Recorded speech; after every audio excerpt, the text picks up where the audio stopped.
Pascal Pelon, Natacha Tréant, Laurent Iltis et Sébastien Charvet de venir nous éclairer à leur tour, voire même nous éblouir, comme ils ont l'habitude de le faire. L'IA au secours de la CSRD.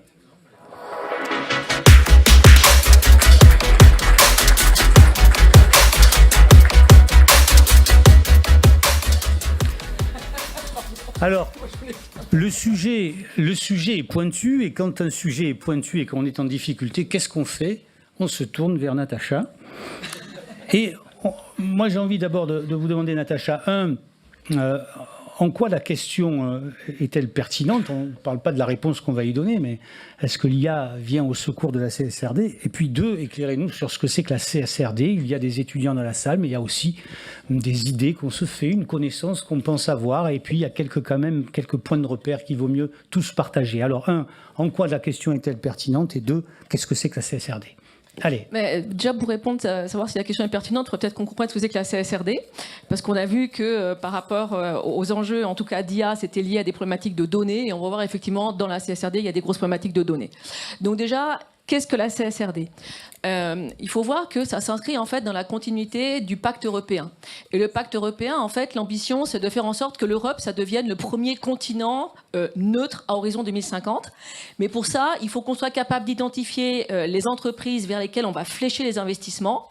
Et il faut qu'on soit capable aussi de les comparer les unes par rapport aux autres si on veut pouvoir les supporter. Donc, on s'est dit, par rapport à ça, il faudrait à un moment donné que, tout comme en finance, on puisse avoir des normes pour qu'on puisse comparer à un moment donné des choses et pour qu'on puisse à un moment donné véritablement identifier les entreprises qui sont les plus durables ou sur la meilleure trajectoire en termes de durabilité. Donc la CSRD, c'est le nouveau reporting de durabilité pour les entreprises et ça a 4 grands fondements. Le premier fondement, c'est une information qui est une information standardisée et donc comparable. Et justement, je suis ravie que ça apparaisse dès maintenant, c'est pour que vous voyez en fait que pour rendre cette information comparable, c'est comme en finance, il y a des normes financières, là il y a des normes de durabilité.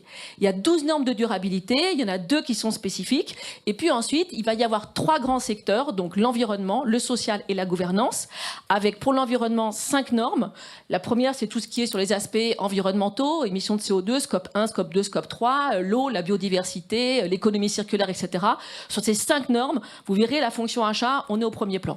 Ensuite, sur le social, il y a 4 normes. La fonction achat, elle est au premier plan sur 2 normes en particulier, les travailleurs tout au long de la chaîne de valeur et puis les communautés impactées. Et enfin, sur la gouvernance, on verra aussi qu'on est au cœur de ces problématiques-là. Et après, on va décliner ça par rapport à différents data points, et Laurent vous en parlera plus précisément. Premier point. Deuxième point, deuxième principe, il faut que ce soit auditable, avec une piste d'audit. Troisième principe, il faut que ce soit numérisé. Et donc, s'il faut que ce soit numérisé, ça veut dire qu'on est sur un format électronique, unique européen. C'est exactement le même format que pour le reporting, qui est le reporting financier. Et le dernier point, et c'est le plus important de tous, il faut que ce soit fondé sur le principe de la double matérialité. Et il y a 2 matérialités, puisqu'elle est double. La première, c'est quoi? C'est qu'en fait, il faut qu'on arrive à mesurer et à comprendre ce qu'on appelle la matérialité d'impact. La matérialité d'impact, c'est dans quelle mesure votre organisation, votre entreprise, elle impacte sur ces 3 enjeux environnementaux, sociaux et de gouvernance. Et il faut que vous soyez capable de mesurer les impacts, les risques et les opportunités. Et voir si c'est matériel. Matériel, ça veut dire est-ce que c'est significatif? Et puis ensuite, c'est la matérialité financière, c'est dans l'autre sens. C'est dans quelle mesure les changements environnementaux, sociétaux, etc. impactent, mais financièrement, mon entreprise. Et là, on va analyser les risques et les opportunités en termes financiers. Si effectivement c'est significatif, qu'il y a des risques significatifs ou des opportunités significatives, ça veut dire que c'est matériel. Si c'est matériel, alors il faut le déclarer. Si c'est pas matériel, ça sert à rien de le déclarer. Donc je vous rassure tout de suite, sur les 12 normes-là, il y en a 2 qui sont obligatoires, c'est les normes transversales. Il y en a une, quelle que soit la matérialité qui est obligatoire, c'est celle sur le climat. Et puis les autres, il faut d'abord faire l'analyse de la double matérialité. Et si c'est matériel, vous les déclarez. Donc pas de panique, tout n'est pas obligatoire. C'est mon premier message. Globalement, ils n'ont pas l'air paniqués, hein, jusque-là. C'était clair. Qui est concerné ? Alors, on va essayer de faire simple. Pour ce reporting 2024, les entreprises de plus de 500 personnes, enfin, ils doivent remplir au moins 2 des 3 critères. Donc, 500 personnes, 50 millions d'euros de chiffre d'affaires, 25 millions d'euros de bilan. Et sur l'exercice 2025, le seuil, on le met à 250 personnes. Je m'arrête là, vous irez voir le détail pour toutes les Oui. autres. Sébastien Charvet, directeur marketing et Chanel Altares D&B. Il y a un enjeu de collecte des données colossal. Effectivement, c'est, j'ai envie de dire, un enjeu prioritaire. Vous avez fait un parallèle extrêmement intéressant avec la partie financière. On a bien évidemment les années passées pu accompagner pour le coup des directions financières sur une problématique de mise en avant et de mise en œuvre de réglementation. On parlait de KYC, donc connaissance client. Et finalement, il y a déjà quelques années, on se posait la question, quand je dois reporter une information sur une entreprise, qu'est-ce que j'ai dans mes référentiels et qu'est-ce que je dois reporter? Là, c'est exactement le même problème. Ce qu'effectivement pose comme question la CSRD et sur en quoi l'IA, parce que si on fait le parallèle avec le sujet quand même de la conférence, peut aider, c'est que là aussi les acheteurs vont faire face à une nécessité de collecter de l'information de façon abondante, parfois extrêmement compliquée à obtenir, et qu'on va devoir raccrocher d'une façon ou d'une autre aussi recracher. Dans ce que je reporting exactement, c'est concrètement ça. En tout cas, le raccrocher à un référentiel fournisseur qui, je pense, est une des bases importantes de cette réglementation. Et je vais donner quelques chiffres très simples. Aujourd'hui, quand on travaille avec des directions achats, pratiquement 40% des référentiels fournisseurs aujourd'hui ne sont pas complets. C'est-à-dire que la base même de l'exercice qui consiste à identifier sa chaîne de fournisseurs, et donc pas uniquement mon fournisseur de rang 1, mais le fournisseur de mes fournisseurs, parce que si je dois réaliser effectivement l'impact qu'a ma chaîne de valeur, ma supply chain, il faut que j'aille me poser ces questions-là. Et ça, c'est nouveau. Et donc là, parfois, je rentre dans un univers que je ne maîtrise pas forcément, et une grande nécessité effectivement de la technologie pour, pourquoi pas, aller capter de la donnée et pouvoir... Vous êtes en train de dire que l'intelligence artificielle peut aider à collecter ces données ou alors à les traiter? Les deux? Alors, les deux. Je vais donner un exemple très simple. Quand on parlait de KYC, il y avait un vrai sujet en termes de collecte de données, c'est la collecte des bénéficiaires effectifs. Et donc là, on est tombé dans une espèce de marasme de données plus ou moins bien déclarées. Les outils, alors on appelait ça, alors c'était du machine learning, mais le machine learning, c'est une technologie d'IA. Donc on utilisait cette technologie pour aller collecter cette donnée, la structurer et la mettre à disposition de nos clients. Donc oui, l'IA peut aider les directions achats dans cette collecte. Ces données, donc il y a une exigence de fiabilité, de traçabilité, elles doivent être justes, etc. Là aussi, dans la qualité des données, l'IA a un rôle à jouer. Expliquez-nous. Alors, oui, dans sa collecte. Après, je rejoins ce qui a été dit à la première table ronde. Le regard de l'homme, de l'homme et de la femme, bien sûr, mais et effectivement primordial. C'est un grand H. Là, on peut pas tout faire à l'IA. C'est pas possible. Il y a un moment, il faut traiter la donnée, il faut la comprendre. Et puis, est-ce qu'on est certain que l'information qui est publiée dans un rapport extra-financier dans un pays loin de chez nous, est-ce que l'information est réelle? Voilà. Donc après, effectivement, l'intérêt, c'est que grâce à l'IA, demain, si moi je suis auditeur ou je dois certifier ces rapports extra-financiers, j'ai la capacité, pourquoi pas, de mettre dans l'outil différents modes de reporting et pouvoir les comparer entre eux. Ça, c'est un élément qui est fondamental. Alors, Pascal Pelon, quand Pascal a le regard comme ça, vous voyez, c'est que sur le sujet, il n'est pas tout à fait en phase. Alors, vous dites, CSRD, c'est l'écologie vue par la finance, déjà.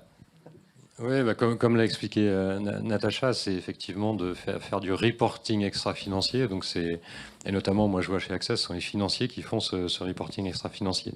Donc on est quand même dans quelque chose qui n'est pas hyper fun. Et donc si on pouvait libérer les achats de ce reporting qui est en fait une contrainte, même si après on peut exploiter la donnée et en faire quelque chose, mais à l'origine c'est une sacrée contrainte. Le régulateur demande plus de 1000 points de données, c'est des quantités de données complètement dingues, qui sont structurées, pas structurées, à l'extérieur de l'entreprise, à l'intérieur, etc. Et donc je me dis, moi demain, si l'IA peut m'aider à mieux réunir ces données et à constituer ces reportings, welcome, quoi. Moi, je suis ravi. Voilà, maintenant... Ah, voilà, on y vient. Maintenant, il n'y a pas que ça. Maintenant, il n'y a pas que l'IA. Quand on me demande de reporter des délais de paiement ou des critères de ce type-là pour mon reporting extra-financier, c'est de la donnée que j'ai en lecture directe. Donc, je n'ai pas besoin d'IA. Donc, il va falloir être aussi intelligent dans l'usage de l'IA intelligent au sens humain, c'est-à-dire l'utiliser que quand c'est pertinent et pas non plus se laisser embarquer par l'IA qui pourra peut-être produire des choses qui seront déviantes, on l'a dit tout à l'heure, et donc faire très attention. Donc encore une fois, oui, l'IA, il faut la tester, il faut se faire aider par l'IA, mais il faut aussi garder son filtre et son regard humain sur le sujet. Laurent Iltis, SPI, responsable des données et de l'IA chez SPI. Alors, vous, sur la qualité des données, vous dites que l'IA a un rôle à jouer. Elle peut nous aider à trouver les défauts ou les insuffisances des données. Comment ça fonctionne chez vous? Alors, comment ça fonctionne chez nous? On parlait de POC tout à l'heure, hein, dans la première table ronde. Je pense que c'était un des points, c'est de savoir aussi si on peut se servir de l'IA, si elle est pertinente, si elle produit des choses qui sont utiles, si elle va nous aider ou si au contraire elle va nous déboussoler et c'est de l'argent perdu. Donc un des enjeux face à notre qualité de données, hein, on a 40% seulement de fournisseurs connus pour certains, hein, mais SPI ne fait pas exception, hein, on est au bout de la collecte de données, on est en plus dans le cas de SPI sur un empilage de différentes structures, donc la donnée qui parvient au siège, qui est responsable de ce reporting CSRD, on est très loin de la donnée, donc là l'IA, enfin de la donnée de l'endroit où a été produite cette donnée, donc là l'IA peut nous aider à regarder avec un recul, en prenant beaucoup de recul sur ce qu'elle vaut. Et donc, mais vous avez un exemple concret à nous donner? Un exemple concret, par exemple, c'est de revoir, grâce au machine learning, la segmentation de nos fournisseurs et la segmentation de nos achats. Donc, comme aujourd'hui, la segmentation de nos achats, c'est la clé pour évaluer le coefficient d'émission de CO2, l'empreinte carbone de nos achats, le fait d'avoir des données de qualité, une segmentation de qualité, c'est très important. On a aujourd'hui beaucoup de données qui viennent non qualifiées, hein, dans nos montées. Être capable de se dire, cet achat dans sa forme, dans plein de ses attributs, il ressemble tellement à un autre qui est de tel type, de telle catégorie, que ça peut être pertinent de le reclasser, et ça l'IA peut le faire, à voir si elle le fait avec pertinence et justesse. Et vous ajoutez aussi qu'elle est un super outil de recherche et de synthèse, ce qui dans le cadre de la CSRD peut être utile. Alors ça c'est un des points qu'on a partiellement, on a dit 1178 data points dans cette fameuse CSRD. Alors on a déjà un peu dédramatisé en disant que tous les sujets ne rentraient pas là-dedans, il faut encore le renuancer, c'est-à-dire que sur ces data points, on a énormément de données qui sont non pas quantitatives, mais qualitatives, narratives ou semi-narratives. Donc c'est énormément de textes à manipuler pour produire techniquement, hein, ce reporting CSRD. Et dans la manipulation du texte, l'IA générative peut considérablement aider à résumer les points et à les resynthétiser, les reformaliser dans l'esprit de la norme. Natacha, est-ce que vous pouvez nous donner des exemples concrets par rapport à ces étapes que vous avez décrites et comment l'intelligence artificielle peut aider? Alors en fait, quand on est une entreprise, si on essaye je simplifie, hein, il y a 4 grandes étapes quand je me penche sur le reporting CSRD. La première étape, on me dit, il faut décrire votre stratégie, votre modèle d'affaires et votre chaîne de valeur. Deuxième étape, il faut faire votre analyse de matérialité. Troisième étape, l'analyse des écarts. Et dernière étape, c'est faire votre plan et le reporting. Première étape, il y a un point qui est très intéressant et qui nous concerne nous en tant qu'acheteurs, c'est la cartographie de la chaîne de valeur. La cartographie de la chaîne de valeur, quand vous avez plus de 50 000 fournisseurs ou 150 000 fournisseurs à travers toute la planète, et en plus que veut le régulateur, c'est idéalement une cartographie de l'ensemble de la chaîne de valeur. Rang 1, rang 2, rang 3, etc. Alors vous inquiétez pas. Il vous dit qu'il faut faire un effort raisonnable. Ils sont pas fous, ils savent très bien qu'il y a une grande difficulté à rentrer dans les rangs. Donc, mais par contre, pour faire un effort raisonnable, même quand on a 50 000 fournisseurs, ça veut dire que là, l'intelligence artificielle, elle va nous aider à mieux cartographier, à mieux comprendre où ils sont localisés, et puis par exemple, en fonction de la localisation des fournisseurs, de dire, en fonction de la localisation des fournisseurs et des risques climatiques, je vais savoir à un moment donné quels sont les fournisseurs qui vont être les plus à risque. Donc ça, déjà, ça va pouvoir me faciliter la vue sur ce premier point. Sur le deuxième point, sur l'analyse de la matérialité. L'analyse de la matérialité, en fait, idéalement, pour analyser des risques, que veut le législateur, c'est que vous fassiez des scénarios. Vous comprenez bien que si jamais je suis à 1,5 degré de réchauffement climatique, c'est pas la même chose qu'un scénario à 2 degrés ou qu'un scénario à 3 degrés. Et donc l'idée, c'est de pouvoir en fait vous cartographiez votre supply chain et vous voyez comment est-ce que votre supply chain, en fait, elle va évoluer. Comment est-ce que votre supply chain, en fait, elle va réagir par rapport à 1,5 degré de réchauffement climatique versus 3 degrés. Et pour ça, vous avez une technologie qui est formidable, c'est le jumeau numérique de votre supply chain, que vous couplez avec de l'intelligence artificielle pour pouvoir tester avec énormément de données. Chez Nestlé, par exemple, ça leur a permis de tester plus de 7000 scénarios différents. Et là, vous êtes capable d'avoir une vraie connaissance des vulnérabilités de votre supply chain et de comprendre à un moment donné où sont les vraies problématiques et derrière de travailler sur la résilience. Troisième point, l'analyse des écarts. L'analyse des écarts, c'est quoi? Une fois que vous avez démontré ce qui était matériel, maintenant, il faut le déclarer et donc il faut aller chercher les fameux data points. Mais il y a plein de data points que vous avez potentiellement déjà. Donc en fait, qu'est-ce qu'il faut faire? L'analyse des écarts, c'est regarder qu'est-ce que j'ai déjà, peut-être dans un ERP, dans un fichier Excel, dans un système d'information achat, versus ce que veut le régulateur. Et donc là, vous avez un algorithme qui est super rigolo, qui s'appelle un algorithme de fuzzy matching.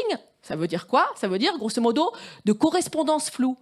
Qu'est-ce qu'il fait, en fait, cet algorithme? Il va regarder partout et il essaie de faire une première correspondance entre les données que vous avez un peu partout éparpillées dans votre entreprise et potentiellement les data points dont on a besoin. Et à nouveau, c'est un premier travail. L'être humain va ensuite devoir, bien évidemment, travailler dessus, mais ça va nous donner déjà un premier point. Et puis, dernière partie, c'est je fais mon plan de transition, je fais mon plan d'adaptation et je rédige. Là, c'est plutôt de l'intelligence artificielle générative qui est intéressante, sur deux choses. Premièrement, pour faire en fait des agents conversationnels. Vous allez dire, excusez-moi, mais grosso modo, là, ce que le législateur appelle un effort raisonnable dans la cartographie de ma supply chain, le régulateur, l'EFRAG, qu'est-ce qu'il entend par effort raisonnable? Et vous lui posez cette question-là. Et du coup, le chatbot, basé sur un large language model, va être capable, et fine-tuné, ça veut dire pré-entraîné sur les données spécifiques, on est bien d'accord, et nourri à vos données CSRD, il va être capable de vous dire c'est dans tel document de l'EFRAG, etc. Et puis ensuite, utiliser un large language model, mais ici c'est ce qu'on appelle des large language models multimodaux. Ça veut dire qu'ils vont être capables de transformer des images, de l'Excel, en texte. Tout type de données en texte pour vous aider à rédiger. Et en fait, sur les 1178 data points, il y en a les 2/3 qui correspondent en fait à exactement ce que disait Laurent, c'est-à-dire des exigences narratives et semi-narratives. Et alors j'ai juste une question. Dans les entreprises, on va vous dire « Ah, les acheteurs, ESRS S2 », dès que vous entendez ça, c'est pour vous, d'accord? C'est la norme qui correspond aux travailleurs dans la chaîne de valeur. Et on vous dit « Ça, c'est pour les acheteurs ». D'après vous, il y a combien de data points métriques qu'on va vous demander? 0. Ça veut dire qu'en fait, il n'y a aucun data point métrique. C'est, OK, comment est-ce que vous faites à un moment donné pour évaluer vos fournisseurs? Est-ce que vous avez des codes de conduite? Est-ce que vous avez des systèmes d'alerte automatique? Prouvez-nous que les systèmes d'évaluation à un moment donné sont bien efficaces. Vous pourriez nous donner à un moment donné quels sont les éléments d'efficacité, etc., etc. Donc en fait, vous avez déjà plein de choses qui ont été déjà rédigées. Donc oui, la CSRD, ça fait peur, mais à nouveau, voilà, il y a des choses qui existent déjà et on peut tout à fait à un moment donné gérer les choses avec plein d'outils. Je vous ai parlé d'intelligence artificielle, mais je vous ai aussi parlé d'autres éléments. Il n'y a pas que de l'intelligence artificielle, il n'y a pas que du large language model, etc. Il y a plein d'outils. Donc l'IA ne vient pas au secours de la CSRD, c'est juste une aide intéressante quand même. Il y a d'autres technologies qui, et même, enfin, je veux dire, il y a des bons fichiers Excel aussi, ça va nous aider. Il ne faut pas non plus, je suis désolé, mais... Alors, vous ne nous avez pas fait peur, mais ça a l'air compliqué quand même, tout ça. Ça permet, non, je suis méchante, mais ça, en tout cas, ça permet aujourd'hui aussi à beaucoup de consultants de faire peur et de vendre à un moment donné du conseil. Le consultant a la stratégie de l'anxiété diffusée. Oui, il doit être anxiogène, le consultant. Mais il faut rassurer quand même, il faut rassurer. Dans la majorité des entreprises, là, vous êtes d'accord avec ça ou pas? C'est une aide ou pas alors pour la CSRD l'IA? Oui, c'est la panacée ou c'est... Ouais, moi je pense qu'effectivement c'est une aide et ce que vous avez dit, Natacha, est très juste. La donnée est présente à plein d'endroits. Si déjà effectivement et on en revient à ce que je disais, c'est vraiment un projet de gestion de référentiel à la base. Voilà. Et c'est le moment pour l'entreprise de se poser la question et d'avoir une vision 360 aussi du fournisseur et qui peut servir d'autres enjeux que ceux-là, que la CSRD, et des enjeux plus métiers. Mais oui, bien sûr, c'est une vraie aide. Pascal, Chez vous, chez AXA, qui a en charge la CSRD? C'est le volet financier ou c'est les acheteurs? Aujourd'hui, ce que je disais, c'est la finance qui met au point ce reporting et donc qui va chercher les données là où elles sont. Aujourd'hui, c'est plutôt une équipe d'humains qui fait ça et qui va chercher, analyser et mettre en forme la donnée. Demain, est-ce qu'il y aura une solution ou est-ce qu'on pourra mettre en œuvre quelque chose à base d'intelligence artificielle qui nous permettra d'aller plus vite? J'en suis persuadé. Mais pour l'instant, on n'y est pas. Il y a déjà plein d'outils qui existent sur le marché. Alors, je ne suis pas là pour les citer, mais il faut savoir que la CSRD, c'est aussi une formidable opportunité pour plein de start-up, mais aussi des grands, en fait, qui sont historiquement sur le reporting financier aussi, qui se sont mis sur le reporting donc, de durabilité. Mais aujourd'hui, vous avez plein d'entreprises qui sont capables, à un moment donné, de vous faire le reporting directement et de vous sortir le reporting directement. Et il y en a... des dizaines sur le marché.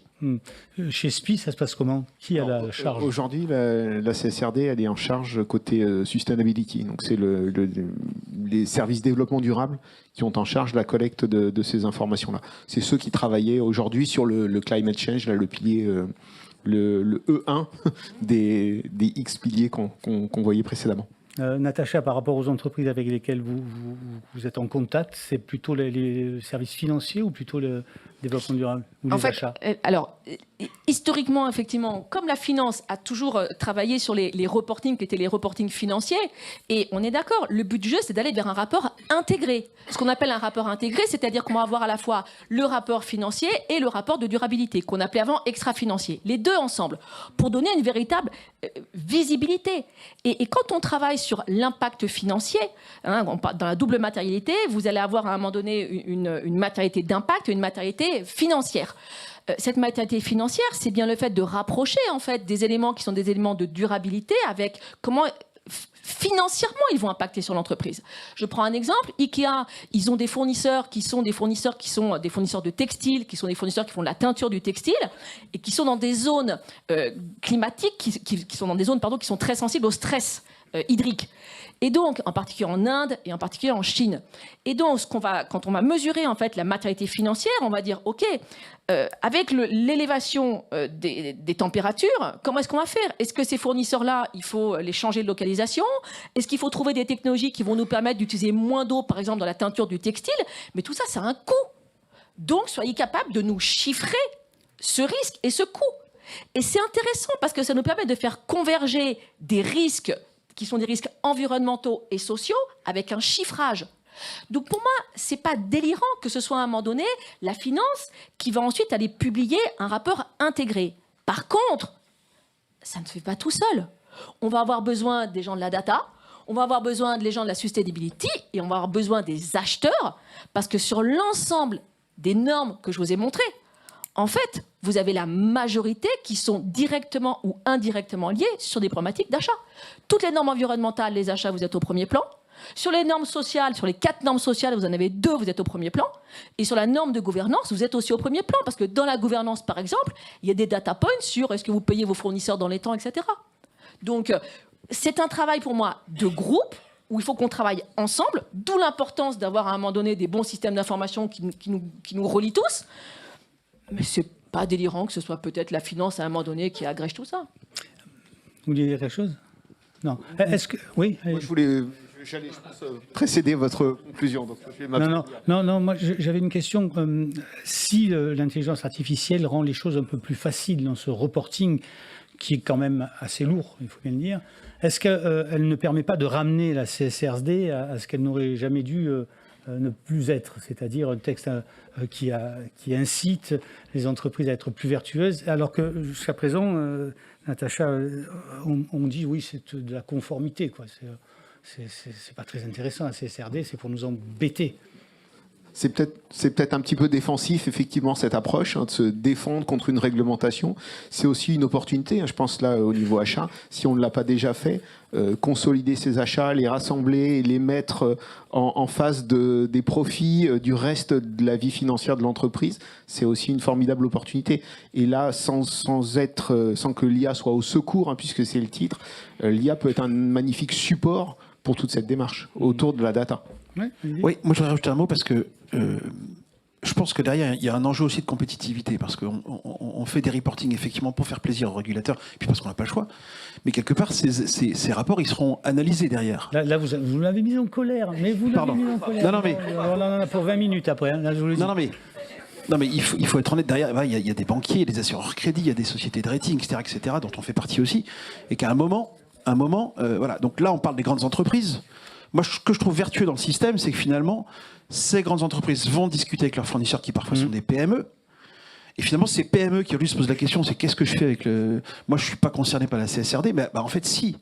Parce que c'est le moyen aussi d'embarquer sa chaîne de valeur dans ce système-là. Et ça, c'est vertueux. Et de ces PME de se dire, si j'arrive à démontrer effectivement que je fais quelque chose, peut-être que dans les appels d'offres futurs, j'aurai peut-être un peu plus de points qu'un autre. Donc voilà. Donc je pense qu'il y a un souci de compétitivité qui est important au travers de cette réglementation. Voilà. Tu veux reprendre la parole ? Non, ce que je voudrais dire, c'est que si on apprend la CSRD uniquement comme un outil de conformité, je pense que ce sera l'exercice le plus chronophage et le moins rentable de toute l'histoire. Et pour moi, si vous voulez, la CSRD, c'est véritablement une opportunité de transformation de l'entreprise. Si je reprends le cas de la supply chain et de la cartographie de votre supply chain et de comprendre la résilience de votre supply chain, ça veut dire que l'enjeu, c'est d'être capable à un moment donné de comprendre les vulnérabilités de votre supply chain. Si vous comprenez les vulnérabilités, vous allez pouvoir la rendre beaucoup plus résiliente, cette supply chain. Or, je suis convaincue que l'avenir des entreprises, il n'appartient pas aux entreprises les plus efficientes, mais aux entreprises les plus résilientes. On va avoir de plus en plus de crises, des tsunamis, des pandémies, des guerres, et ceux qui vont survivre, ce seront les entreprises les plus résilientes. Bienvenue rue de Berry. Je voudrais juste vous donner un exemple concret. Je ne vais pas aller chercher une entreprise à l'autre bout de la planète, ni une entreprise qui n'est pas rentable, etc. Je vais vous donner l'exemple de Porsche. Enfin, je veux dire, c'est en Europe, cet été, il y a eu des inondations énormes en Allemagne et en Suisse. Il y a un fournisseur de Porsche, un fournisseur d'alliage d'aluminium, du coup, qui a été bloqué par les inondations. In fine, parce que Porsche n'a pas réussi à travailler sur sa supply chain et la sécurisation de sa supply chain dans des crises, c'est 1 milliard d'euros de perte de chiffre d'affaires qui a été estimé, mais surtout, c'est une perte des investisseurs. Et les investisseurs ont dit, mais ça fait plusieurs fois que Porsche n'est pas capable de sécuriser sa supply chain, donc ils n'ont pas compris les enjeux de la résilience.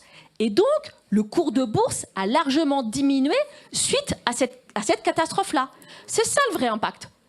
Et puis le deuxième point, alors vous allez me dire, oui, mais tout le monde n'a pas des jumeaux numériques, ni l'intelligence artificielle. C'est vrai. Alors je vais vous donner un exemple. Au sein de la direction des achats de British Telecom, ils ont dit, OK, on n'a pas de jumeaux numériques, etc., mais on se met autour d'une table tous ensemble. Ils ont réuni toute la direction des achats, ils ont cherché aussi la direction du risque, etc. Ils ont travaillé avec plusieurs acteurs au sein de l'entreprise, et ils ont dit, on travaille sur 3 scénarios climatiques, et on essaie d'imaginer tous ensemble quels sont les points de vulnérabilité de notre supply chain. Mais rien que ça a forcé des gens d'horizons différents à se retrouver ensemble, à échanger et à identifier des points de vulnérabilité et à réfléchir sur des solutions en termes de résilience. Donc rien que ça, c'est formidable. Et puis le deuxième point, et je finirai là-dessus, c'est... Donc j'ai dit, le premier point, c'est par rapport à ces problématiques de résilience. Et le deuxième point, si vous voulez, on est sur une logique où, en fait, je suis désolée, hein, c'est peut-être... Je vais faire une métaphore un peu basique. C'est pas parce que vous publiez un rapport financier qui est à un moment donné, vous publiez vos comptes, vous publiez votre bilan, que vous êtes rentable. C'est pas parce que vous publiez un rapport de durabilité que vous êtes durable. Donc en fait, la force et l'atout de la CSRD, c'est d'avoir obligé des entreprises à faire un diagnostic approfondi de leur degré de durabilité et ensuite de les avoir incités à faire, premièrement, un plan de transition, c'est-à-dire d'atténuation de leur impact par rapport au changement climatique, et deuxièmement, d'avoir fait un plan d'adaptation, c'est-à-dire d'adaptation par rapport au changement climatique. Et du coup, en fait, la CSRD, c'est un formidable vecteur d'action. Et juste en termes de conclusion, pour citer un auteur que j'adore, un auteur français, Bernanos, qui nous dit « On ne subit pas l'avenir, on le construit ». Moi, j'ai envie de dire, la CSRD, c'est un formidable outil pour construire un avenir plus durable. Merci beaucoup. Avec l'intelligence artificielle qui est le sujet de notre... Alors, si l'intelligence artificielle, elle n'est pas responsable, et pour faire un rapport de durabilité, c'est ubuesque. Hein. Ah oui, alors là... Bien. On s'arrête là ou Pascal voulait dire quelque chose ou pas? Non, mais si tu me permets, j'aurais bien aimé répondre à ta question là, sur la révolution. Alors? J'ai le droit? Oui, ah ben oui, que diantre. Parce qu'en fait, moi, je pense que ça ne va pas être une révolution, vraiment, cette intelligence artificielle. Parce qu'en fait, on va... en fait, c'est un outil et on ne va pas tellement... tout à l'heure, on a parlé les acheteurs, c'est les cas d'usage pour la fonction achat. Mais dans la fonction achat, il y a aussi on achète pour les autres. Et donc, en fait, il faut aussi comprendre ce qu'on achète. Et je pense que ce n'est pas une révolution, ça va être une urgence. C'est une urgence aujourd'hui que les acheteurs comprennent exactement ce qu'ils achètent. Parce que si vous ne le faites pas vous, de toute façon, vos prescripteurs, partenaires métiers ou autres, clients internes, vont acheter des solutions à base d'intelligence artificielle. Et aujourd'hui, honnêtement, si un acheteur qui peut m'expliquer ce qu'il achète, je veux bien avoir une petite discussion avec lui. Et même les commerciaux des grands éditeurs de solutions ont du mal à vous expliquer ce qu'ils vendent. Voilà. Donc je pense qu'il y a une vraie... Non mais c'est vrai. Donc il y a une vraie urgence à travailler le sujet. Il y en a dans la salle. Ouais. Ah ben oui. Ah ben, il a perdu 10 cm. On n'est pas venu pour rien. On s'est pris 2 cataclysmes avec Natacha. Là, ici, les commerciaux. Bref. Un café d'addition. Ben dis donc, on n'est pas venu pour rien. Ça, c'est le CNA, ça. Voilà, non, mais donc il y a une urgence aujourd'hui pour les fonctions achats de bien comprendre ce qu'est l'intelligence artificielle, de travailler en profondeur avec nos prestataires, éditeurs de solutions pour bien comprendre ce qu'on achète, et puis ensuite de se l'appliquer à eux-mêmes et effectivement de mettre en œuvre des cas d'usage ou autres. Mais voilà, donc révolution, je ne sais pas, mais urgence, ça c'est sûr. Merci beaucoup à tous les 4.